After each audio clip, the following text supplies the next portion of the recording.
इसलिए हमारे मन में कुछ चिंता तो जरूर है कि दोबारा तब पुलवामा 2 क्या हो सकता है, बालाकोट 2 क्या हो सकता है, उससे हम कैसे निपटेंगे, या उससे हम समय रहते निपट पाएंगे, या उसमें भी 5 साल बाद इस तरह से चर्चा करेंगे। और हमने देखा कि किस तरह से उन्होंने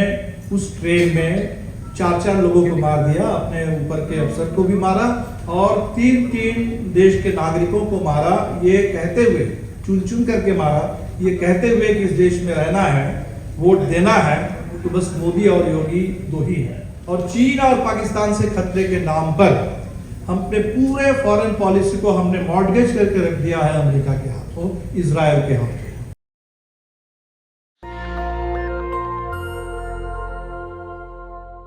पुलवामा के संदर्भ में जो भी सवाल उसी दौर से उठने शुरू हुए थे, और खासकर जब से सतपाल मलिक जी ने बहुत खुल करके और मजबूती के साथ इन सवालों को उठाया है,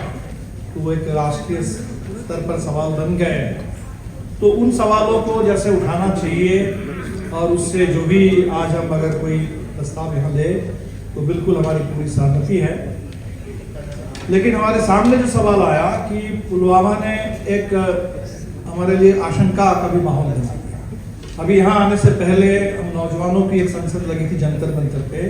यूथ पार्लियामेंट अनएम्प्लॉयमेंट के मुद्दे पर, और हमने देखा कि बिल्कुल 2018 में देश में जैसा माहौल था, नौजवान रोजगार के सवाल पर सड़क पर थे, किसान कर्ज माफी और एमएसपी के सवाल पर सड़क पर थे, तरह तरह के आंदोलन हो रहे थे, और बिल्कुल एक घटना ने देखते ही देखते देश का माहौल बदल दिया पुलवामा ने। और उसके बाद से जो कुछ हुआ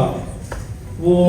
2019 की विक्ट्री के बाद से सब कुछ हमारे सामने है। तो इसलिए हमारे मन में कुछ चिंता तो जरूर है कि दोबारा तब पुलवामा 2 क्या हो सकता है, बालाकोट 2 क्या हो सकता है, उससे हम कैसे निपटेंगे, या उससे हम समय रहते निपट पाएंगे, या उसमें भी 5 साल बाद इस तरह से चर्चा करेंगे। और 5 साल बाद शायद इस तरह की चर्चा करने का माहौल भी देश में तब नहीं बनेगा अगर इसी समय हम लोग नहीं लड़ पाएंगे।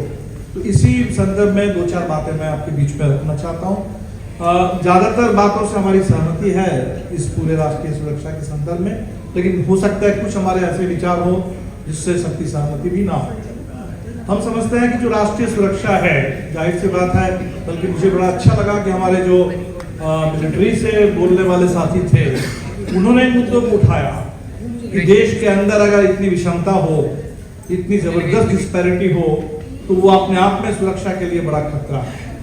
तो देश में डेमोक्रेसी और डेवलपमेंट और सोशल इक्वालिटी, हम मानते हैं कि ये 3 ऐसे फैक्टर्स हैं जिसके बगैर कोई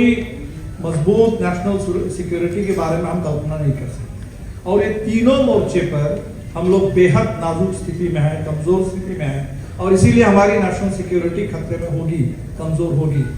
क्या कि अभी जिस तरह से अग्निवीर, अग्निपथ, ये जो पूरी योजना आई, पूरे सेना का ठेकाकरण किया गया, उन्होंने जो कहा कि सेना की पूरी लिगेसी, तो नेशनल सिक्योरिटी के एंगल से सोचिए तब भी, और एक देश के नौजवानों के जो अपने तमन्ना है उस एंगल से भी सोचिए, उनके साथ जो इतना बड़ा विश्वासघात हुआ है, तो ये बहुत घातक परिणाम देने वाला है जो हो चुका है। तीसरी बात हम कहेंगे कि हमारे देश में अभी राष्ट्रीय सुरक्षा वो सिर्फ सरहद पर नहीं, देश के अंदर है। और वाकई अगर मणिपुर मॉडल बन जाएगा, अगर कल जो कुछ हरियाणा में हुआ है, शुरू हुआ है अभी, वो मॉडल बन जाएगा। जो ट्रेन में कल हुआ है, जहां हमने देखा कि आरपीएफ के जवान,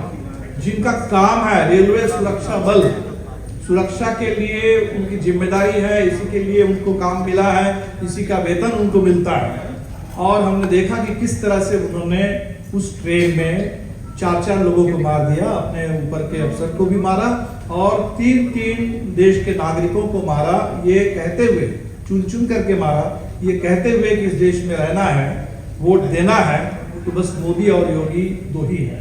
और कल से हम देख रहे हैं कि इस न्यूज को जिस तरह से सैनिटाइज कर दिया गया, पुलवामा की सड़कों को सैनिटाइज नहीं किया गया था, लेकिन इस न्यूज को पूरी तरह से सैनिटाइज कर दिया गया और बता दिया गया ये तो मानसिक रूप से थोड़ा सा परेशान एक आदमी थे, कोई साइको थे, और इसीलिए ऐसा हो गया। इसमें कहीं वो जो 3 लोग मारे गए वो मुस्लिम थे, ये भी नहीं बताया जा रहा है।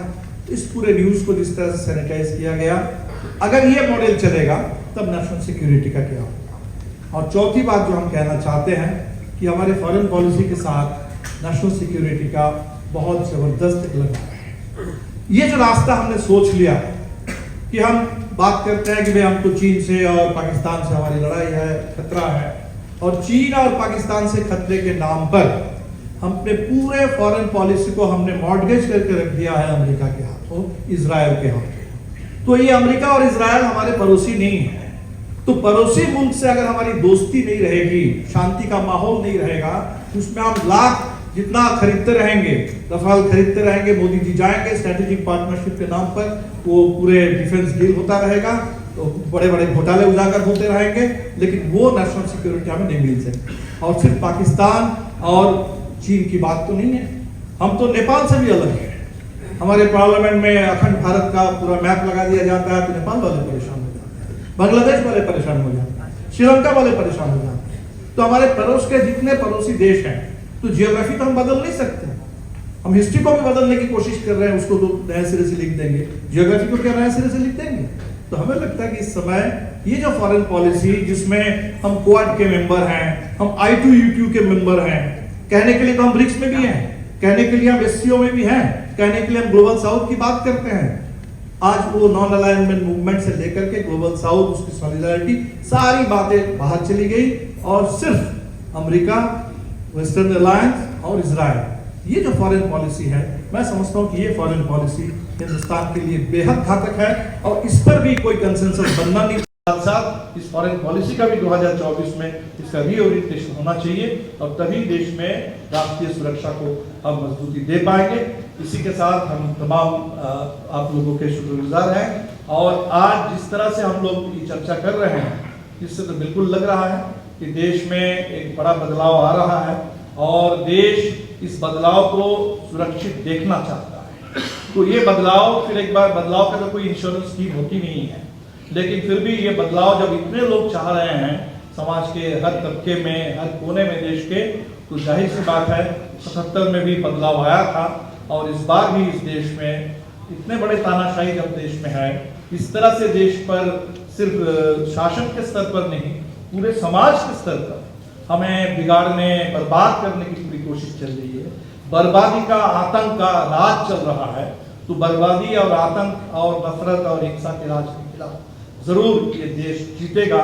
इंडिया, आप कहें हमारे विपक्ष के जोट ने, गठबंधन ने इसका नाम दिया है इंडिया, तो इंडिया का हो, भारत का हो, इंडिया दैट इज भारत, ये देश जरूर जीतेगा, देश की जनता जरूर जीतेगी और तभी देश सुरक्षित भी रहेगा। बहुत बहुत शुक्रिया आप सबको। नेशनल दस्तक की आपसे गुजारिश है कि अगर इसको बचाना चाहते हैं तो नेशनल दस्तक को सब्सक्राइब करने के लिए रेड कलर के सब्सक्राइब बटन को दबाएं, फिर बेल आइकन की घंटी दबाएं। नेशनल दस्तक को बचाने के लिए बहुत जरूरी है कि हर खबर को शेयर करें, लाइक करें, कमेंट जरूर करें।